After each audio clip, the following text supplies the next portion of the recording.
In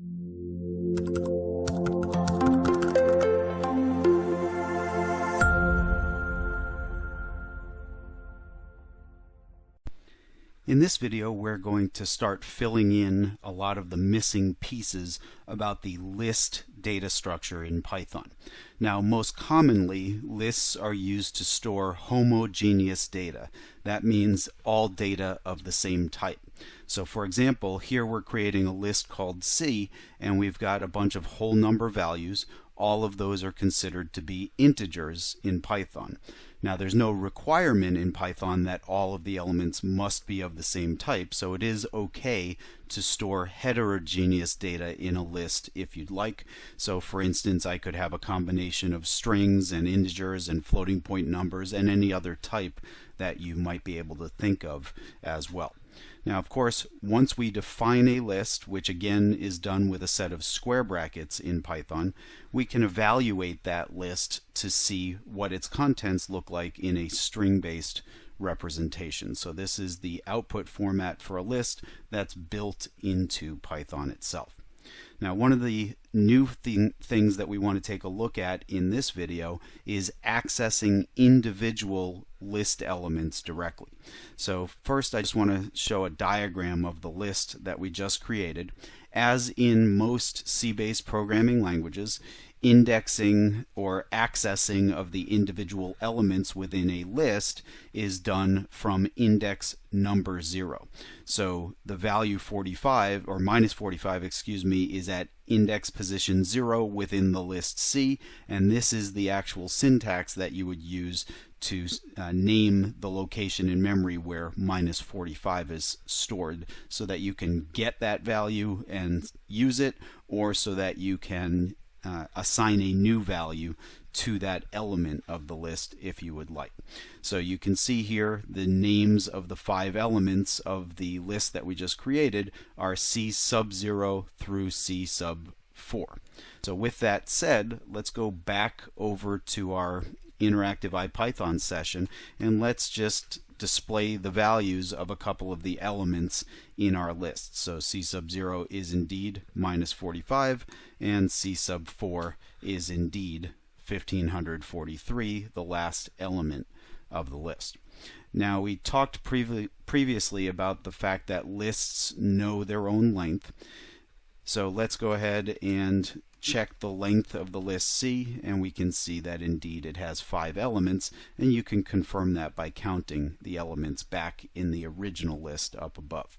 I should mention, by the way, that unlike many C-based programming languages, Python does not have a data structure called an array built into the language itself. List is the closest thing to an array that we have in Python. Arrays in most other C-based programming languages are fixed length entities, whereas Python lists are dynamically resizable and changeable. So they're a lot more flexible than arrays in most programming languages. When we do talk about the concept of arrays in these videos, we'll do so a couple of lessons from now when we introduce the NumPy numeric Python library, which is the most popular library for manipulating array data structures performance-wise in Python. And by the way, when we get to that point, we'll talk about some of the reasons why numerical Python arrays are more efficient than lists. We'll even do some timing comparisons on some similar operations.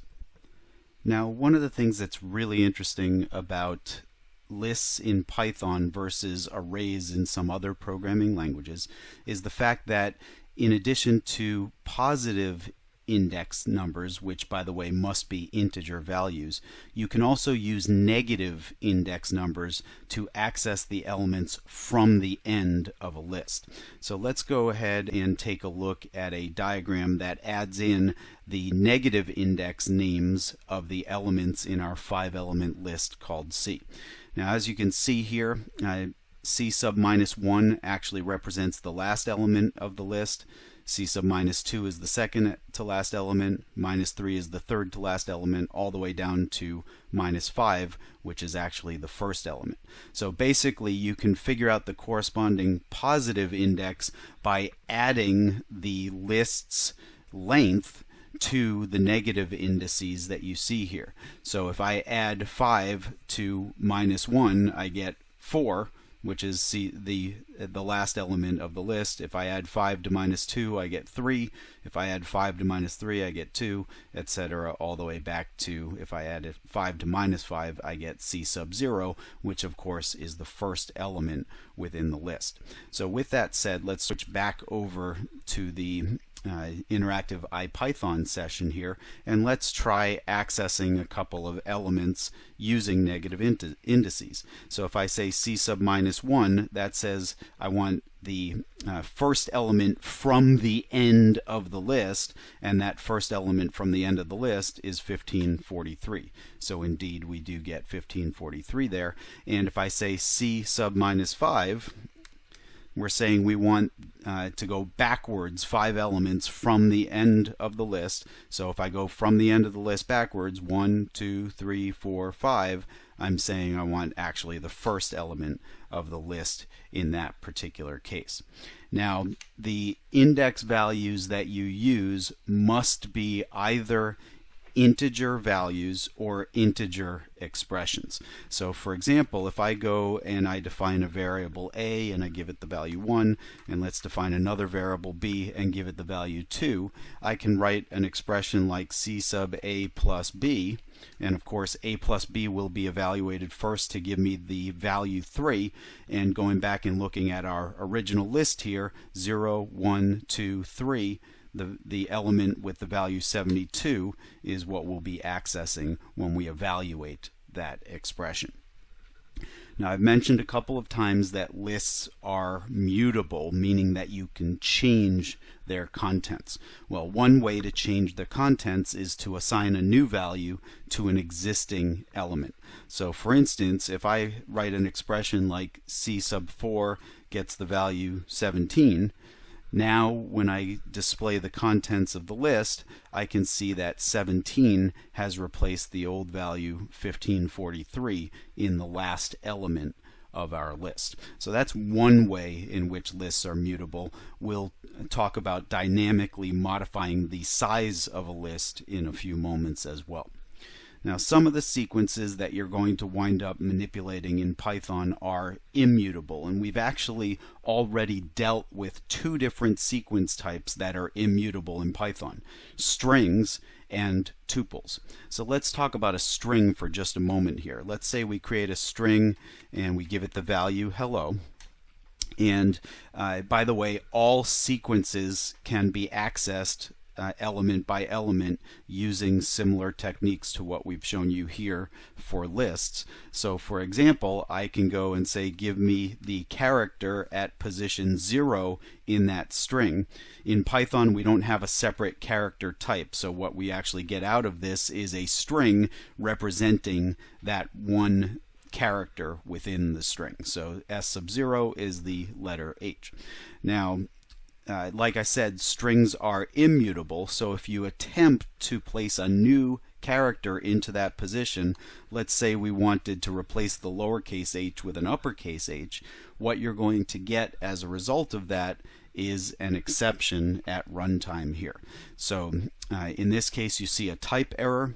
It's a type error because the string type str doesn't support assignment to the elements within the string.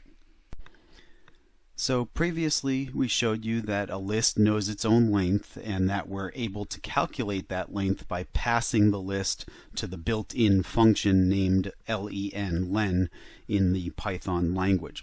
Now, because lists know their own length, they do check when you specify an index to see whether that index is in range, as you might expect. So let's go ahead and try to access an element that's not part of our list C, and you can see that we get an index error in this case, indicating that the list index is out of range. Of course, each of the elements within the list is effectively a variable unto itself. So you can also do things like use the different list elements in expressions. So if we do c sub 0 plus c sub 1 plus, plus c sub 2, for example, that will simply add together the first three elements of the list. Now, we already demonstrated up above that lists are modifiable, and you can actually add new items to a list a couple of different ways, one of which is using the plus equals operator that we've demonstrated previously. So let's say we have a variable called a list, and we initialize it with an empty set of square brackets, which means a list of no elements, at least so far. Because lists are mutable, we can add items to the list, like I said, using that plus equals operator. So for example, if we wanted to add the numbers from 1 through 5 to the list, we could write a for loop, something like this, where we use the range function, and remember that range produces values from the starting value up to but not including the ending value. And for each of those, we can go ahead and say a list plus equals and number, and that will now go ahead, I'm sorry, I typed that wrong. We can do plus equals with number in square brackets, which will add a list containing just the number to the end of the variable a list. Now what that does is it concatenates this one element list that we are currently putting on the right side of the expression to the end of the elements currently stored in a list. Now this is important. The plus equals operator's right hand side must be something that is a sequence in order for the plus equals operator to work correctly. So it's a concatenation operator in this context. So let's go ahead and execute that for loop, and now we can evaluate a list and see that we were able to place the values 1 through 5 into the list. So let's go back to this issue of the right hand side of the plus equals operator. When the left side of this operator is a list, the right side must be some sort of iterable object, typically a sequence like a list or a tuple or even a string. So for example, if I go and create a list called letters, which is currently empty, and then I say letters plus equals, and I give it the string, actually let's say Python here instead of hello, since I always do hello. So letters plus equals Python. Now what you might think is going to happen here, is that the string object Python will be placed into that list. But in reality, what happens is each individual letter gets placed into the list. So now we have a list of strings where each string is one letter from the sequence that was on the right side of that plus equals operator. Now you might expect that if you can do plus equals, you can also do plus, and indeed you can. This is so the plus operator acts as a concatenation operator in the context of lists.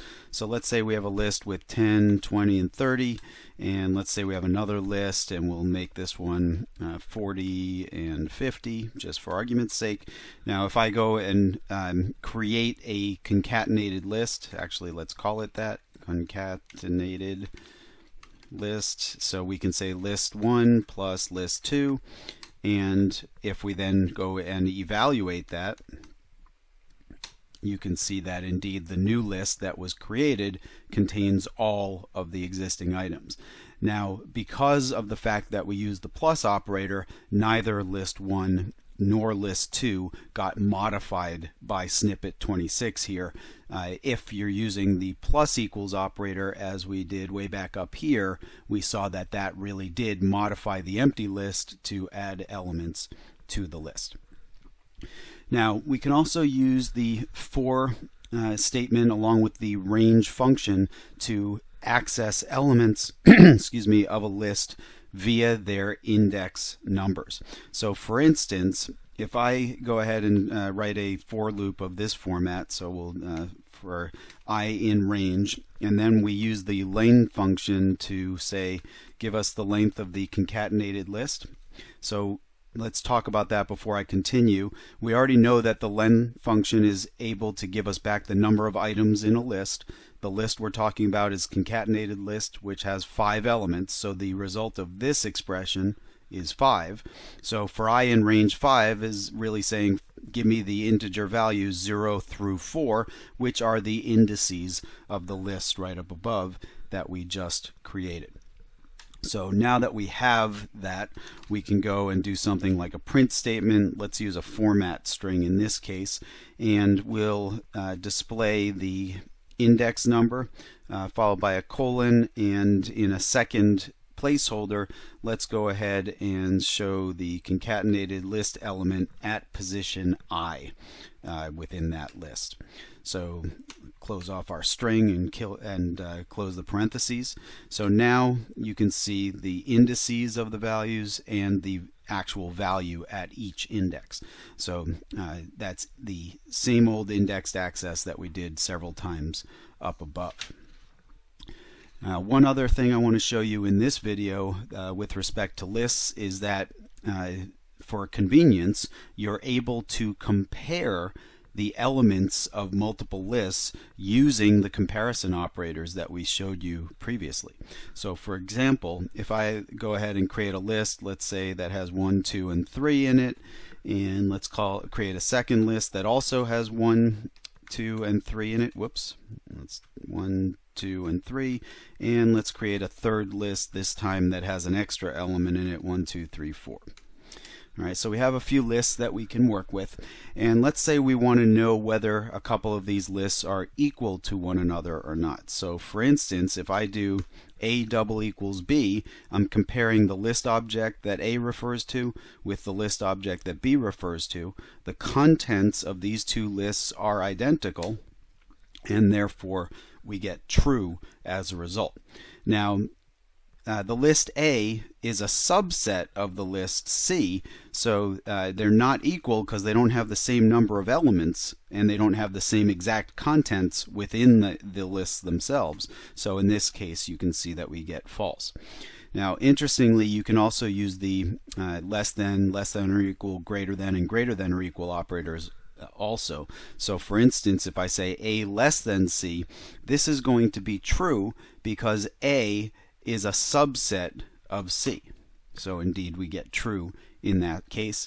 And let's talk about C and B for a moment. C and B have some shared elements just like A and C had shared elements. Let's do an expression like C greater than or equal to B. Well, C contains everything that B does and more, so as you can see we get true as a result of that expression. So in this video we saw a whole bunch of different operations that you can perform on lists here in the context of Python.